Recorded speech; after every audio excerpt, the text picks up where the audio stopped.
it's your girl Farmer C here at Green Heffa Farms. I am about to get some goldenrod ready for the season, or get the seeds ready, and I'm going to do that with this vermiculite right here. This is fine grade vermiculite, and I got these seeds and this vermiculite as a gift from Duke Gardens. They actually gave me lots of seeds, so I'm really just thrilled to be able to add these to our goldenrod stock here at the farm. We do have goldenrod that grows naturally. Goldenrod, which is often mistaken for ragweed, is a medicinal plant. It's a beautiful medicinal plant. So the name Solidago actually means to make whole, and it has been used by many cultures for many years for traditional medicinal uses. And there are certain varieties that are absolutely delicious in tea, and we're fortunate to have them grow, like I said, naturally on our farm. This is some that I've actually collected from our farm, and so we really want to expand what's already here. It is a native plant as well. So we have some different types here. Solidago Adora. This is Solidago bicolor, and it has hoop house on it. So I think she was letting me know that that did well in their hoop house. This is Solidago Regatta. And then we have Solidago Sempervirens. So I'm going to show you how I'm going to get this prepped. What I'm going to do, I've actually already wet the vermiculite in this bag, and I'll put each one of these in separate bags. And the way that goldenrod seed likes to germinate is it needs to be cold stratified. So that means once I put it in this vermiculite, and I have to keep the vermiculite damp, right? I don't want it to be wet, but I want it to maintain some dampness so that the seeds remain moist. And then I'm going to place it in the refrigerator, and I'm going to leave it in the refrigerator for about 30 to 60 days. It just depends on what type of plant it is. I'm probably going to leave this in there. I think I'm going to leave it in there 30 days. I'll let you know on the bottom if that's what I actually do or not. This is my first time planting or even germinating goldenrod seed. Again, we have it growing naturally on the farm, so I'm learning as well. Efficient. So I'll start off with a small amount of vermiculite. And this is the fine vermiculite. It is. This is very fine. Much finer. I prefer the middle one, which is medium, which is what we normally use, but they didn't have it. Okay. So we would take a pinch of seed, let's just say, because I am going to do this one, so we may as well sort of break the seed up. And this is the seed in the seed heads. And this is not necessary. If we clean it, we put them into storage. But for this, I could just take that in there, little sprinkle. I don't know how many seeds there is in there. Okay. so I don't know. So I'll put a certain amount in, and then I'll just mix that up in amongst the seed. Obviously, I put it right on there what it is, mashallah, so I know what I've got. Then this is the tricky bit, actually. I don't do it like this. Just use a small amount of water, okay. Put it in. Because if you use one of these container, I found I'll gulp too much in. Too much. By just doing this, because if it's too much, it'll become anaerobic. You don't want too much in there. So. Because you just want it damp. You want not soaking. I'll show you, because you don't want free water, and again, because it's finer, you probably put more water in than you would if it was coarse or medium, because this it's all about surface area. Now we're getting there, because you can actually, I don't know, you want to feel it? You can sort of feel how soft it is. Yeah. Now if you put too much in, we haven't got we haven't got free water there yet. That's probably ideal, but just let's say I do put more in, and you get more water hanging around. All you need to do is add a bit more vermiculite. Okay. So that probably will be fine. Honestly, it's so easy. Because you want it, it does need to have some moisture in order for the cold stratification. They have to absorb, their dried seed, they will absorb or imbibe the water, it's called. They'll imbibe the water into the seed, and the seed will swell, and it'll sit there. And now I put it into the, I'll obviously the label, I'll seal it up, and I would just put it back into the fridge, which is what I've just shown you there. Okay, just a regular fridge? Yeah, 4 Okay. degrees. Okay. And we will leave it there about 2 months, isn't it, Megan? Yeah. About 2 months, and that's a finger in the air. I talked to people at the Botanical Garden at Chapel Hill. So, next step. Let me move it down so y'all can see. All right. So, it's pretty. It's nice and moist, but I think it could use a little more water. I see some dry spots, so let me go get a little more water. All right. Again, I don't want it super wet, but I do want it to be nice and consistently moist. And if you're not familiar with vermiculite, it is what you call an amendment.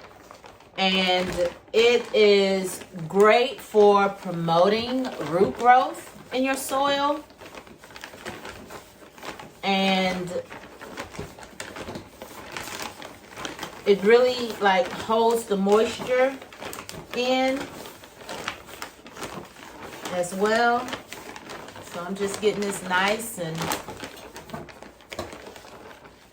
moist. And normally I would have on gloves, y'all. I would. I did just wash my hands, but still. Let me go fix that. Let me put some gloves on. I'll be right back.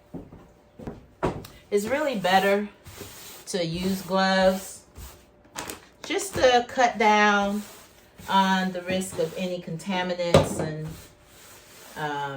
bacteria and germs and all of that stuff. Even if you wash your hands, you have things under your nails and stuff like that, so. My bad, I was not providing a good example. So, hold on. All right, let's get these gloves on. And then I think that's pretty consistent. One of the reasons I didn't have my glove on, not as an excuse, but, ooh, I tore this one. It's gonna be all right though, it's gonna be all right. I must have got the smalls instead of the mediums. Goodness gracious, these are kind of medium. It's because I like to feel, the dampness to be able to really gauge. But this is good. Let me show you kind of the consistency. It kind of sticks together, but it still, has a nice crumble to it. And it's pretty consistent throughout. So, see this first one right here, we're going to do the Solidago sempervirens. That may or may not be said correctly. But look at the seeds, y'all. Look at these. Hold on. These light little, look at that. Is all of that the seed? I guess so. They're like little sport thingies. These is little. Okay. Well, how many am I supposed to put in here? I told y'all I hadn't done this before. I don't know. I'm just gonna put, I'm not gonna put all of them in there. Or do I? No, I'm not gonna put all of them in there. Okay. All right, that's a nice little, I'll put a little more. Okay. I think that's enough. Ooh, that all dirty. I have to put this in another envelope. All right. Mix it up. Mix it up in here. Make sure it's all nice and covered. All right. I hope this works out, y'all. I really do. I hope this works works out. We're gonna see. We're learning together. I'm gonna label this correctly. This is a old label, so I will label this. But yeah, I think this is how it goes. Let me make sure. Okay, so I'm gonna put this in the refrigerator after I label it, and then I'm going to do the same for these, and then I will need to store these seeds somewhere where they can remain in a cool, dark place. Oops. All right. Can y'all see? Okay. In a cool, dark place. So hopefully this is a success. If you're a beginning farmer, you're going to have some wins, and then sometimes things aren't going to work out the way that you had hoped. And that is perfectly okay, right? This is still crooked. Hold on. All right. That is perfectly okay. It is a learning process. I in no way profess to know everything about farming. How could I? I don't. And I embrace the opportunities to learn. And when things don't work quite right, you know, it's still a lesson. It's still a lesson. I consider it a blessing. And I go back and see where I may have made a misstep, and I try again. So that's what it's about. So I'm excited to add these genetics to our farm. Thanks again to Do Gardens. Thank you for the private tour. Thank you for the beautiful rose bushes. We got 16 native rose bushes from Do Gardens, as well as a gift to our farm, as well as these seeds, and we'll be partnering together in the future. So really had a great time. Let me show you some of that content, and thanks for watching. Come to see, it's like, oh my gosh, is this a brand new area? Yeah, let's see. I worked in Durham. When did I stop working in Durham? 2011. So I probably was here like in 2010. Wow. Oh, yeah, no. It has changed. And it's one of those places I'm always like, I gotta go to the gardens. But I don't know. When I come to Durham, I'm usually not over on this side of Durham. Yeah. I'm usually coming to Durham to eat. That's the Yeah. problem. Yeah. If you had a restaurant. Every 6 weeks. Okay, So, okay. from start to finish, that's quick. That's a very quick life for them. That is a quick life. But this is the Charlotte Brody Discovery Garden. It was put here back in 2013. Competitive advantage. It grows like this. Grasses don't start getting going until June.